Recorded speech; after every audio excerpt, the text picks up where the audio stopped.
মুন্সি মহিউদ্দিন যশোর শহীদ মশিউর রহমান ল কলেজের এক সময়ের ভিপি ছিলেন।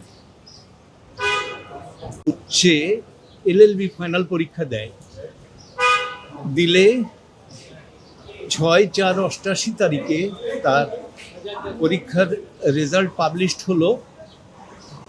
রেজাল্টে দেখা গেল যে তাকে মাত্র 1 মার্কের জন্যে সেকেন্ড পেপারে অর্থাৎ civil procedure code and limitation অ্যাক্টে ফেল করানো হলো। এক্সট্রিম মশার কয়েল প্ল্যান্ট ফাইবার দিয়ে তৈরি, ডেঙ্গু চিকুনগুনিয়া বাহি সহ যে কোনো মশার বিরুদ্ধে দেয় এক্সট্রিম সুরক্ষা।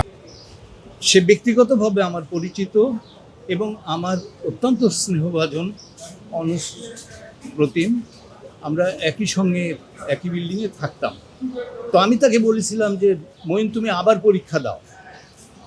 তো সে উত্তরে বলেছিল যে ভাই, কোন বিশ্বস্ততা নিয়ে এই ইউনিভার্সিটির অধীনে আমি আবার পরীক্ষায় বসবো। যাই হোক, সে এই খাতাটি পুনর্মূল্যায়নের জন্যে প্রয়োজনীয় ফি দিয়ে অ্যাপ্লিকেশন করে, কিন্তু বছরের পর বছর ওই অ্যাপ্লিকেশন পড়ে থাকে, তার কোনো উত্তরই সে পায় না। একাধিকবার রিমাইন্ডার দেওয়া হয়েছে, নোটিশ দেওয়া হয়েছে। সর্বশেষ মুন্সি মহিউদ্দিন আহমদ এই যশোর সিভিল কোর্টে একটি দেওয়ানি মামলা করলেন যে সে পাশ করেছে এবং সে ওই পেপারে অত কম মার্ক পেতে পারে না, এবং তাকে পাশকর্মে ঘোষণার ডিগ্রি চেয়ে ইউনিভার্সিটিতে যাতে সেই পোষককে তাকে সার্টিফিকেট ইস্যু করে, সেই প্রেয়ারে সে মামলা করলেন। মামলায় ট্রায়াল কোর্ট রায় দিল তার পক্ষে।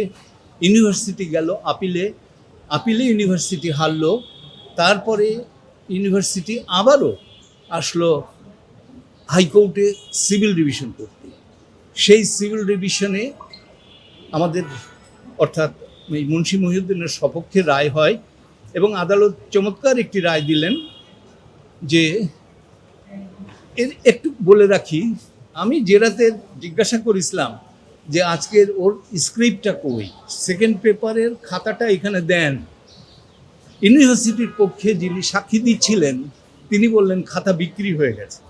অথচ ইউনিভার্সিটির ক্যালেন্ডারের বিধান অনুসারে পরীক্ষা হয়ে যাওয়ার 6 মাস এর পরে খাতা বিক্রি করার কথা।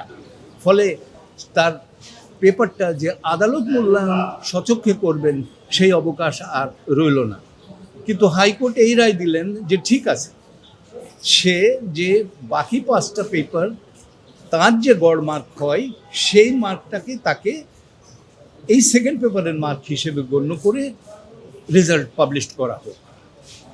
এই অর্ডারটা দেওয়ার দীর্ঘ প্রায় 2 বছর পর, ইউনিভার্সিটি কিন্তু এই অর্ডারের পরেও উত্তর দিলেন না, দীর্ঘ 2 বছর পর তার রেজাল্ট পাবলিশড হলো। সে বার কাউন্সিলের সনদও নিল 2004 সালে সম্ভবত 4। কিন্তু দুর্ভাগ্যের বিষয়, মাত্র কয়েক বছরের মাথায় ও ব্রেন স্ট্রোক করে শয্যাশায়ী হয়ে গেল। এরপরে এই রায়ের কমপ্লায়েন্সে যেহেতু ইউনিভার্সিটি কোনো উত্তর দেয়নি, আমরা তখন কম্পেনসেশন ক্লেম করলাম। 30 লক্ষ টাকার একটা নোটিশ ইস্যু করলেন আমার অ্যাসোসিয়েট ব্যারিস্টার সাইফুলের সিগনেচারে। ইউনিভার্সিটি কোনো উত্তর দিল না। হাউএভার আমরা রিট পিটিশন দাখিল করলাম। আদালত সমস্ত কিছু বিবেচনা করে মহামান্য হাইকোর্ট 18 লক্ষ টাকার ডিক্রি দিলেন। এটি তার প্রয়োজনের তুলনায় ইনঅ্যাডিকুয়েট। চিকিৎসা নষ্ট হয়েছে, সুদীর্ঘ 14-16 বছর পর তার রেজাল্ট, তারপরেও পেশাতে দাঁড়াতে পারলো না, একটা ভালো চাকরি পেতে পারতো, তাও হলো না, বিদ্যাটা অ্যাজিট মেয়ে। তো হাইকোর্ট পুঙ্খানুপুঙ্খরূপে বিচার বিশ্লেষণ করে 18 লক্ষ টাকার ডিক্রি দিলেন। আমরা চিঠি দিয়ে বললাম যে ঠিক আছে, যদিও এই টাকাটা অপর্যাপ্ত, তোমরা এক কাজ করো, আমাকে এই পয়সা দিয়ে দাও, আমি আর আপিলে যেতে চাচ্ছি না। হোয়াট ইউনিভার্সিটি ডিড, অদ্ভুত ব্যাপার, কোনো কিছু না করে তারা এইটা রায়টাকে চ্যালেঞ্জ করে মহামান্য আপিল বিভাগে civil petition for leave to appeal দাখিল করলেন। আজকে তার শুনানি ছিল, আদালত ইন ডিটেলস শুনলেন এবং আদালতের রায় অনুসারে আগামী 60 দিনের মধ্যে তাকে এই 18 লক্ষ টাকা পরিশোধের নির্দেশ দিয়েছেন। একটি কথা না বললে নয়, শুনানিকালে আমার যেটা খুব ভালো লাগছে যে ন্যায় এবং সত্যনিষ্ঠ মননশীলতার মানুষের অভাব এখনো অতটা হয়নি।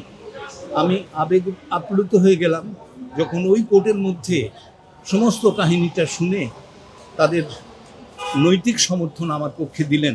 একটা কষ্ট কাজ করতো, কিন্তু আসলে বড় হওয়ার পরে সন্তান যখন বড় হয়েছে তখন সে বুঝতে পেরেছে যে একটা বাপ কি চায় আর কি কেন পারে না, তার ব্যর্থতাটা কোথায়। তা বিশ্ববিদ্যালয় শুধু আমার বাবার জীবনটাই নষ্ট করে নাই, আমার শৈশব থেকে বর্তমান পর্যন্ত বিশ্ববিদ্যালয়ের এই হঠকারী সিদ্ধান্ত নষ্ট করেছে। এখন একটাই কথা বলবো, বিজ্ঞ আদালত সবকিছু পুঙ্খানুপুঙ্খ বিবেচনা করে যে সিদ্ধান্ত দিয়েছে তাতে আমরা খুশি এই কারণেই যে বাবার শারীরিক অবস্থা খুবই সংকটাপন্ন, তার মুভ করার অবস্থা নেই। প্রত্যেকদিন বিছানায় শুয়ে সে আমার 2 থেকে 3 বার জিজ্ঞাসা করে, বাবা আমার কেসটা কবে উঠবে, কেসটা কবে উঠবে। আর সন্তান হিসেবে আমি সেই আসামি যার কাছে কোনো উত্তর নেই। আমি নিজেই বিব্রত হয়ে মাঝে মাঝে বাবার কাছ থেকে পালিয়ে বেড়াই। তা আজকে অবশেষে আল্লাহর রহমতে বিজ্ঞ আদালতে এটা সুরাহা হয়েছে এবং বিশ্ববিদ্যালয় কর্তৃপক্ষ দ্রুত এ ব্যাপারে পদক্ষেপ নেবেন আদালতে। এবং সন্তান হিসেবে বাবার অসমাপ্ত কাজ যে আমি সম্পাদন করতে পেরেছি এ বিষয়ে আপনাদের সকলের সহযোগিতার জন্য আমি ধন্যবাদ জানাচ্ছি। আপনার বাবার এখন বর্তমানে বাবা 6 বার ব্রেন স্ট্রোক হয়ে পুরো প্যারালাইজড। এই মুহূর্তে তার রিহ্যাবিলিটেশনের জন্য একটা বেশ ভালো পরিমাণ ফাইন্যান্সও দরকার। এক, দ্বিতীয়ত তার প্রত্যেক দিনই শ্বাসকষ্ট হয়, কয়েকবার নেবুলাইজ করা লাগে এবং 6 থেকে 8 মাস আগে সে আপনার আইসিইউতে ছিলেন। সুতরাং খুব একটা কালকেও যদি অঘটন ঘটে আমরা কিছু অবাক হব না, কিন্তু সে যে দেখে যেতে পারলো এত বছরের এই সংগ্রামটা, এটাই আমাদের আনন্দ।